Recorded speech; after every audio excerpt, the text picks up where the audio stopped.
Ya mibale na pesi papa merci denga pesi nga autorisation ya koloba liboso na yo tokotele mabatanga Bible bakotanga le parole de Dieu bazotanga biso deuxième livre des rois chapitre 2 à partir du premier verset. Deuxième livre des rois chapitre 2 à partir du premier verset. Nous lisons au nom de Jésus. Lorsque l'Éternel fit monter Élie au ciel dans un tourbillon, Élie partait de Gilgal avec Élisée. Élie dit à Élisée, reste ici, je te prie, car l'Éternel m'envoie jusqu'à Bethel. Élisée répondit, l'Éternel est vivant et ton âme est vivante. Je ne te quitterai point. Et ils descendirent à Bethel. Le fils des prophètes qui était à Bethel sortit vers Élisée et lui dit, sais-tu que l'Éternel enlève aujourd'hui ton maître au-dessus de ta tête? Et il répondit, je le sais aussi, taisez-vous. Élie lui dit, Élisée, reste ici, je te prie, car l'Éternel m'envoie à Jéricho. Il répondit, l'Éternel est vivant et ton âme est vivante. Je ne te quitterai point. Et ils arrivèrent à Jéricho. Le fils des prophètes qui était à Jéricho s'approchèrent d'Élisée et lui dit, sais-tu que l'Éternel enlève aujourd'hui ton maître au-dessus de ta tête? Et il répondit, je le sais aussi, taisez-vous. Élie lui dit, reste ici, je te prie, car l'Éternel m'envoie au Jourdain. Il répondit, l'Éternel est vivant et ton âme est vivante. Je ne te quitterai point. Et ils poursuivirent tous deux leur chemin. 50 hommes d'entre les fils des prophètes arrivèrent et s'arrêtèrent à distance vis-à-vis. Et eux deux s'arrêtèrent au bord du Jourdain. Alors Élie prit son manteau, les roula et en frappa les eaux qui se partagèrent çà et là. Et ils passèrent tous deux à sec. Lorsqu'ils eurent passé, Élie dit à Élisée, demande ce que tu veux que je fasse pour toi, avant que je sois enlevé d'avec toi. Élisée répondit, qu'il y ait sur moi, je te prie, une double portion de ton esprit.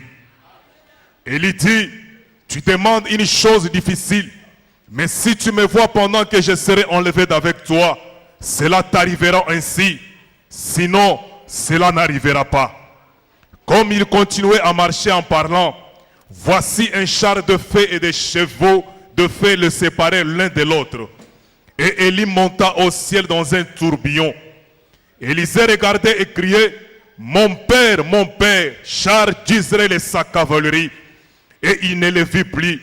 Saisissant alors ses vêtements, il les déchira en des morceaux. Et il releva le manteau qu'Élie avait laissé tomber. Puis il retourna et s'arrêta au bord du Jourdain.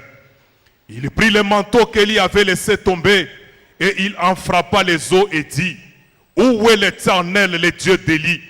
Lui aussi il frappa les eaux qui se partagèrent çà et là et Élisée passa. Amen.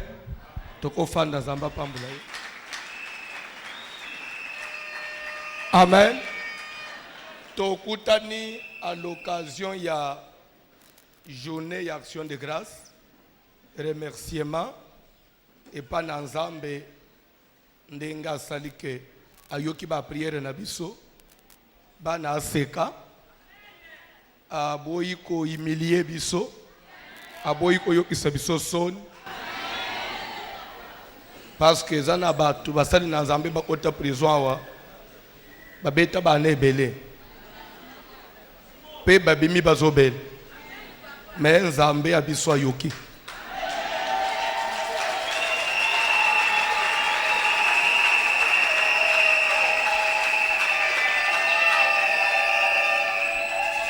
Peut-être aux autres là que n'a pas ce thème je vais parler sur l'action de grâce.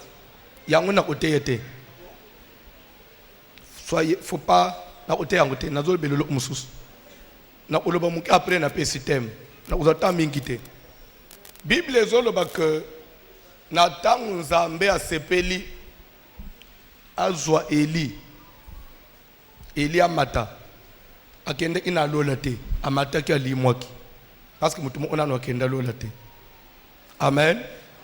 Lorsqu'il fallait Nzambe azwa ye, Bible doba que Eli azalaki na Gilgal wana baza na Élisée serviteur na ye bazo tambula na nzela. Eli ayebisi Élisée tikala aw po Nzambe atindinga na Betel. Élisée ayebisi ye o mais bispa nyonso Nzambe atindaka yo tozalaka na yo depuis quand lelo ekomi na tikala awa ngande na memakasaka ngande na pangwisaka sapato so place nini yo kokende siko ngana omemelo sakate. L'Éternel est vivant, ton âme est vivante, na ukabona na yo te to okende na yo bakeiti bakomi na Betel. Lelo bazokoma na Betel, Bible dit que les fils des prophètes qui étaient à Betel bayembang et pas Élisée bangangi, sais-tu que l'Éternel enlève ton maître de dessus ta tête? Élisée yebisi bango, j'ai laissé taisez-vous. Eza information bozo pesa ngaite na yebi yango. Amen. Bakomi pe na Betel yango, Eli oye kosala nini na Betel? Eloko Eli asali na Betel emonani te. O sikoyo Nzamba za su Betel te, Nzamba zo tinda ngai na Jourdain na Jéricho tikalawa ngai na Jéricho. Oh, l'Éternel est vivant na kutika yote tokenda na yo. Bakomi su Jéricho asali eloko te ono tikalawa eza su Jéricho te eza na Jourdain. Mais eloko ni na lito retenir dans tout ça. Eli avait déjà une information que Dieu voulait kamata. Na banza na maître ya bien. Qu'est-ce qu'il fallait? C'est ça ofangisa mwana. En tout cas, Nzambe asangisa ngai na yo to travailler mingi. Lelo ngai na zo kende soko tikali salabo. Mais en d'autres termes, c'est comme si Eli azolinga même pesa information na muninga teke likambweza azo bombela ye. Lero bazo koma ba fils ya prophète ya vilo anende bazo koyebisa ye que c'est tu que maintenant azo mat. Je crois en réalité Élisée fallait quand même tombo. To yo na musale nyoso na saleli yo ozolingo mata obombela ngai otikanga ka boy. C'est oza papa mabe. Fallait tombo quand même se rebeller, fallait kaza sérieuté. Mais tout le monde même place à mon côté, Élisée, avant d'ici, Eli a lobby que, en tout cas, ça les a bien été. Vous avez bombé l'angaï. Vous avez demandé au Kende. C'est que vous avez demandé au Tirangama Bokopamba. En tout cas, vous avez malamouté. Un mec a osé même pas. Que le bélo au mot pas nan. Et pas mettre naï.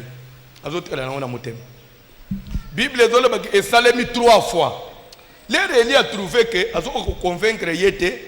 Nde na semeli a se dévoiler abisie que le kambo ezali awa Nzambe azo matisanga ilelo senga eloko yo olingi elema mususu na lingo simbe za boy Élisée oyo Eli azo linga sundola wana adaki su n'importe qui te parce que l'air Nzambe azo linga longola ye Nzambe asa solola ipena Élisée que nazozwa Eli sans même passer par Eli, mais Nzamba solo li pena Élisée.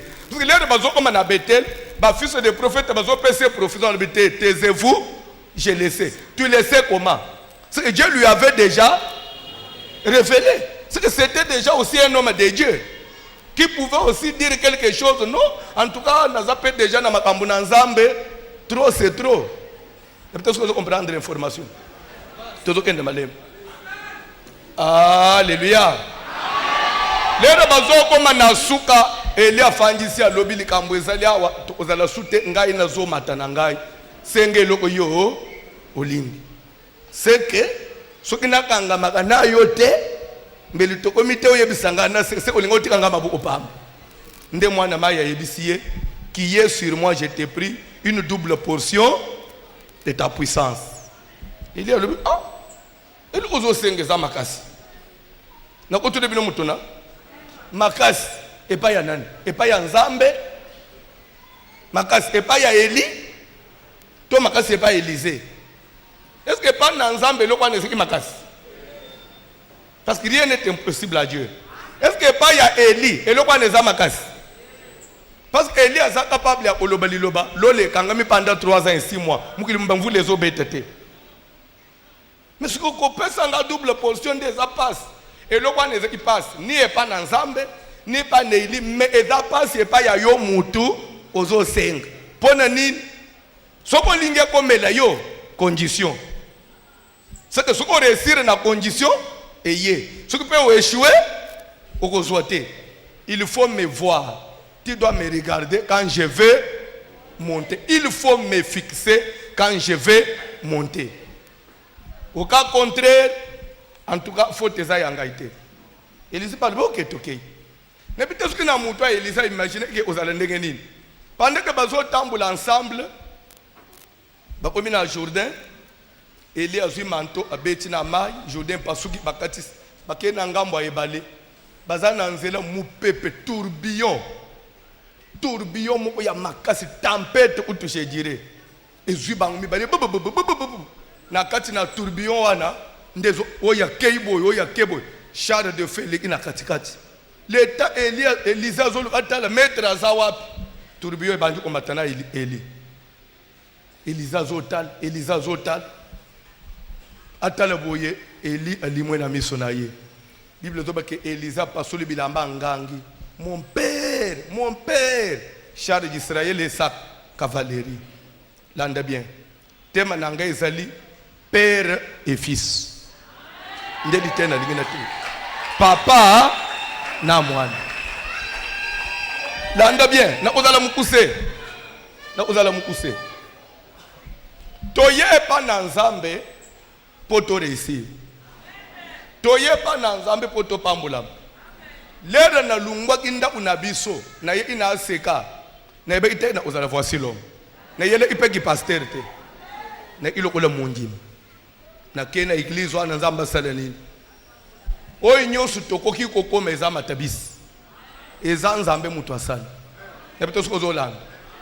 Koye ko échouer en église te. Mais pourquoi batu ba échouer en église? Pourquoi batu ba échouer en ministère? Ce qui mutu zo échouer na musala na Nzambe eza Nzambe te. Eza abasali na Nzambe te. Eza mutu ye moko. Elia yebisi Élisée et le ozo seng eza difficile pona yo. Eza pe facile pona yo. So o moninga ndeka na zo mat eza facile. So pe o moninga ite eza omoni lo koye kuluka na seka eza difficile eza facile. Nyonso ka na maboko na yo. Landa mate. Amen. Alléluia. Pour parachever, on a conclu. Soko tangi Joël chapitre 2 verset 28. Pierre peut ailler pour reprendre en acte des apôtres 2 17. Dans les derniers jours du Dieu, je répandrai de mon esprit sur toutes chairs. Dernier jour, qui veut dire dernier temps, temps de la fin. Je répandrai mon esprit sur toutes chairs. Vos fils et vos filles prophétiseront. Est-ce que vous êtes déjà arrivé de vous demander quand on dit vos fils et vos filles, il s'agit de quel fils et de quelle fille? Les fils de qui? On dit vos. On n'a pas dit les fils mais vos. Bana na bino. Bino banan. Bana ya banan. Vos fils et vos filles prophétiseront. Est-ce que prophétiser wa nezaya leto bande na ko sambe na zamba fungwele lingai? Ce qu'on a dans le dictionnaire, prophétiser ne veut pas dire donner des révélations, non? Étymologie du mot parler au nom de l'Éternel ou parler de l'Éternel. Qui peut parler de l'Éternel? Il doit d'abord être fils de. Fils de. Quand on a un désordre, parce que ça n'est pas changé. Dieu est dans les principes. Pour manteau, il y a Élie Lungwana Lipek. Et quoi il y a l'Élysée. Il a fallu Élysée à Lungwana niveau, même à la révélation. Mais Amikitis a reconnaître Élie comme père. Il a crié mon père. Si Élie est père, Élisée est qui? Landa.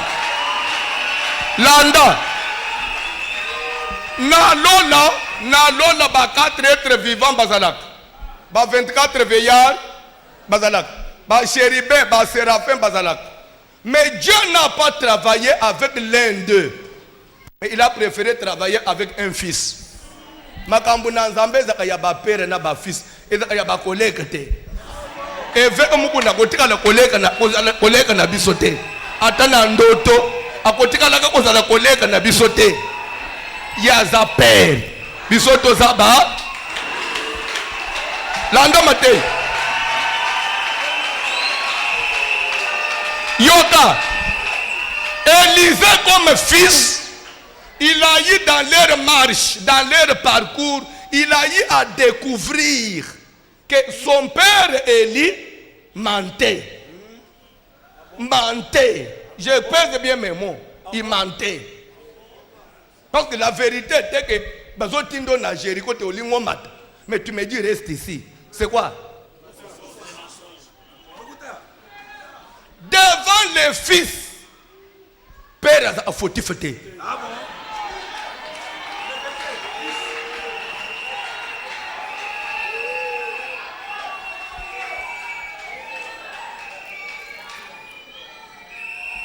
Alléluia. Alléluia. Vous allez me supporter, ça peut vous choquer. Mais tozana la vérité. Ça peut vous choquer ce que je vais dire. Mais tozana la vérité. Parce que nous avons besoin de sauver cette génération. Sauver cette église. Élisée, il faut me voir quand je vais. Muntu oya mata. Na mutu azana se bazandege mokote. Na banza suki bazui mutu bachena pilone ya Vodacom. Na batu bazana se. Lede tozone biso nyoso ko bande kotala nani. Oya azali koloza plus exposé, aza plus visible. Omoni nenga to fanja. To sala abaere. Mais tellement kozana se eyeba nakate. Erero yeba akaka ya oya azali kolo.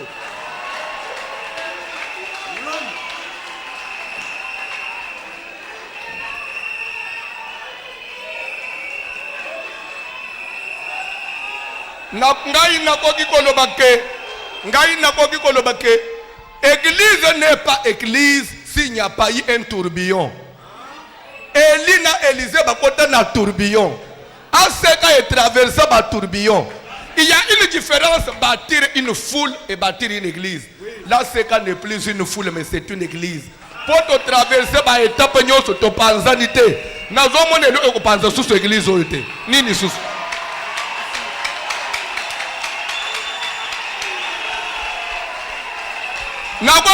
Quelque chose. On m'a dit bateau et basalaki kalikile ya kosala biloko wana bakanisi ba humilier papa na biso. Ba humilier te. Kosala vidéo ya ko publier mutu. Nde o humilier ye. Yesu ye mo nzambe ne biso kufa bulumbu na ekulusu. Église ekufa. Église ekufa. Mais nous venons d'où? L'église vient de l'humiliation. Nous sommes une église qui a été toujours humiliée. S'il n'y a pas de combat, il n'y a pas Dieu. Bafinga, baloba, bamata. Pour nous, il est. Pour nous, il est. Que Dieu vous bénisse. L'évêque reste notre papa. Bachanja que papa te. Bachanja que papa. Oh, yabiso papa, aux yeux du monde, nous les soutiendrons, nous les soutenons et nous l'aimons. Zela nano pambulangana, zela pambulangana.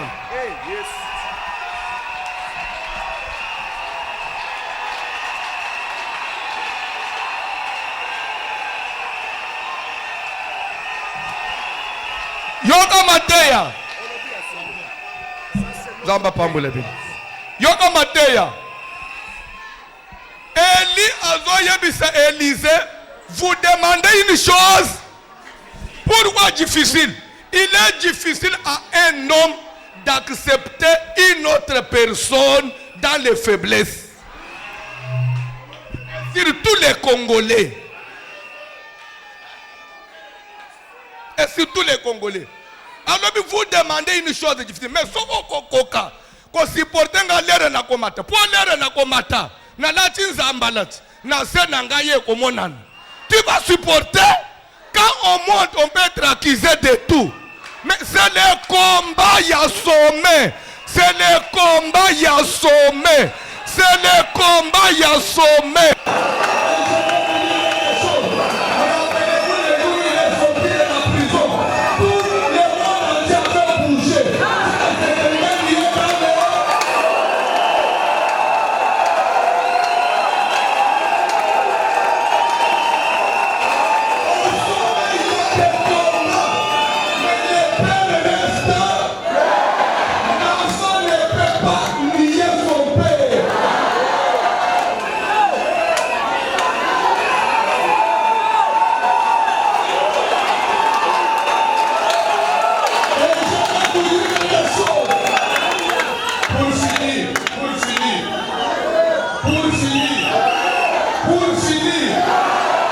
Israël babimi na Égypte, bazo tamboula na désert. Bakomi quelque part, Nombre chapitre 12, Moïse a pris une femme éthiopienne. Likambwe panzani, bani nisere babanyi mirmir, Aaron na Miriam babanyi ofing, o musali na nzambe ya ndenge nini. Likambu skwe lungwe pa batu, eke pa musantu ya lola, nzambe 3 fois 5. Na banze lere komi kunende place fale nzamba, azo nambele tubula Moïse. Mais nzamba bengi Aaron na Miriam a frappé bangu na lèpre. Pas lobi po bobi ka bozonge panan. Je voulais leur dire, l'homme est homme, il n'est pas Dieu. Mais Père restera Père. Bazong et Landa. Pour y avoir des relations avec Papa Jean. Ne travaille pas avec des collaborateurs, ne travaille pas avec des fidèles. Sois père. Bangba de la fils et fille.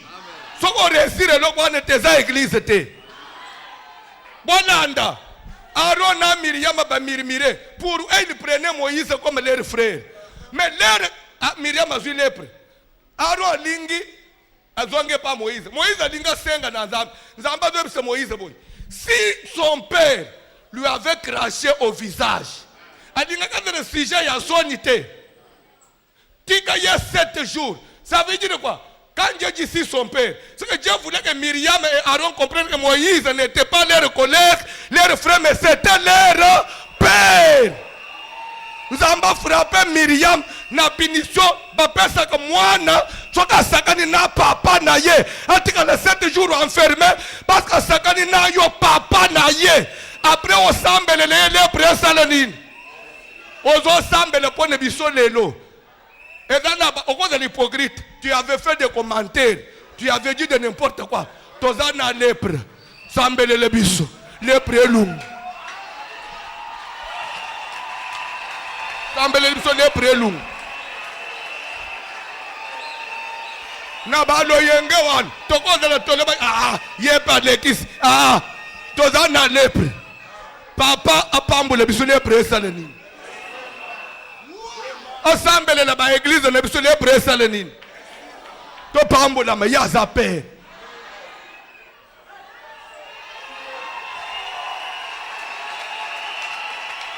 Je voulais vous dire quelque chose. L'air de Moïse assemble les Myriam.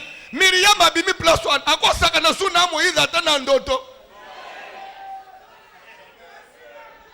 Basaka na papa te. Ou bien oyeli makambu na nzambe ou bien oyeli le omsusu. Pe nzambe akotika na ko changer papa te. On a que Moïse lungwa so yo Aaron zong. Aaron yo zo finga Moïse yo Aaron. L'air batika yo église pendant Moïse 40 jours ya pamba Moïse était dans la montagne. Tu as fait plus que Moïse. Tu as fait des veaux d'or. Moïse a sorti le veau d'or.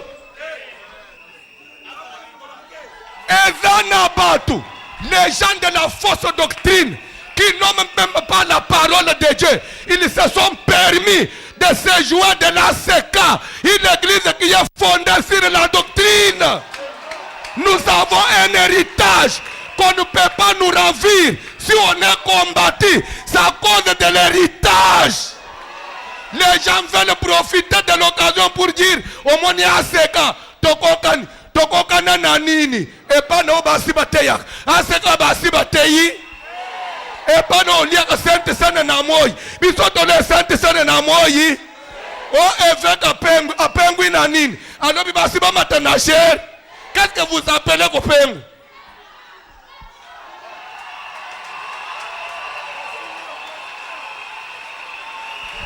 La Bible déclare, lorsque le fondement est renversé, que fera le juste? Le juste se retire. Dis-moi le fondement qu'on a renversé dans l'ACK par rapport à la doctrine.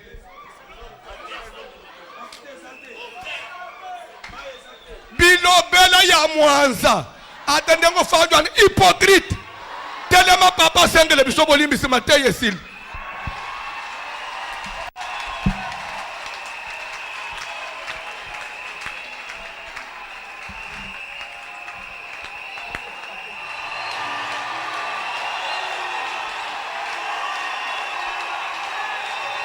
Amen. Amen. Amen. Nazo sambela Zambé a pambule mingi passer le biso François.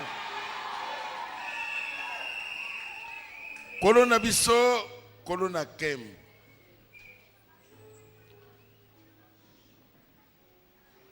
Na yebi Jacob azwaki problème pa Esaú à cause ya lipamboli. Mais loko yo so olobi muto alongolaka yango azate. Au prouver yango na face du monde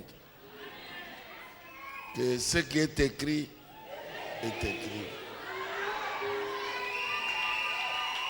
Ozali na maloba oloba likolo ya église bakobundisa bino me bakolonga bino te. Oyebisaki biso ke tozana na nzela mulai okopesa biso Kinshasa, okopesa biso Congo, okopesa biso Afrique na une partie du monde. Tozali ko cheminer vers l'accomplissement ya promesse na yo. Awo tozali liboso ya bana na yo oyo pesi biso bokambi. Tusengi makila na Yesu. Tusengi ngolu na yo et couvrir bango nyonso. Toza besoin na place église na biso nyonso ezali. Toza na ba femme d'affaires. Toza na ba homme d'affaires.